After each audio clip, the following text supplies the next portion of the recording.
Hey everybody, this is David. Discussion 4.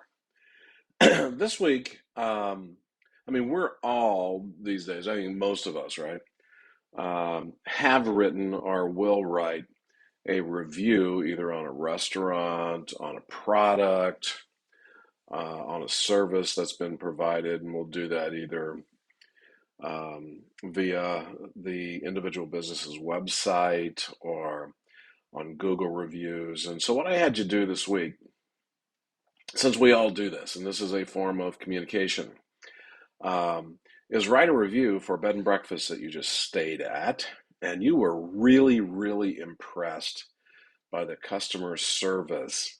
That, by the way, is in such short supply today. You were very impressed with the customer service that this small bed and breakfast provided.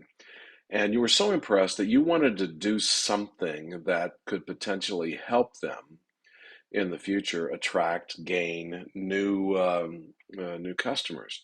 And so you took the time to consider writing a review. But because this was more than just a hey, like a restaurant, sometimes you go, well, the food was good, or the service was good. I enjoyed John, our waiter, or I enjoyed Jane, the hostess, or whatever. You really wanted to get specific. And so, from a communication perspective, how can you write a good review? And that's what the lesson was about this week, and that's what the discussion was about. And I always think it's important when writing to have your purpose clearly stated. And, many times I'll read reviews and they're kind of murky and general at best. So, if you really want to help these folks out and get some potential business, you can start off your review by saying, the purpose of this review is to share with potential customers the great customer service that I had at blah, blah, blah, blah. Okay? So if you say that, it's very clear, first of all, that you had great service, and that would encourage people to read further, but also states your purpose. Um, and I just be overt on those. I mean, when you think about it, if you had a great experience, then say, I want to communicate the great experience that I had at blah.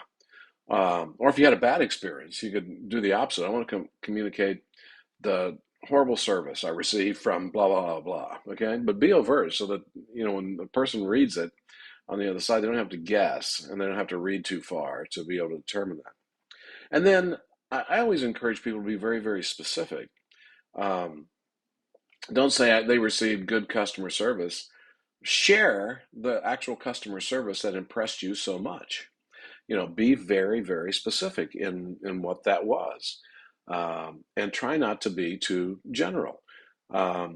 General comments sometimes sounds like you have a bone to pick. So if you say, I had horrible customer service and I'll never go back again, you know, well, I might I might be a little skeptical that for whatever reason you didn't state what was so bad, or you didn't state why you're not going back.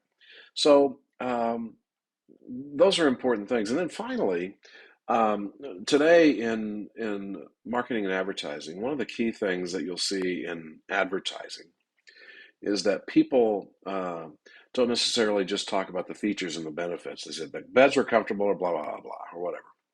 Um, what is really in advertising today is not that, but it's how do you feel? How did that place make you feel? Because feelings are emotions, and these emotions are things that drive repeat purchase, that encourage people to do X, Y, and Z. So not only tell the reader in the review what they did, but how you felt because they did it. Make sense? So just some ideas going forward. I look forward to hearing what you have to say this week on this review. Take care.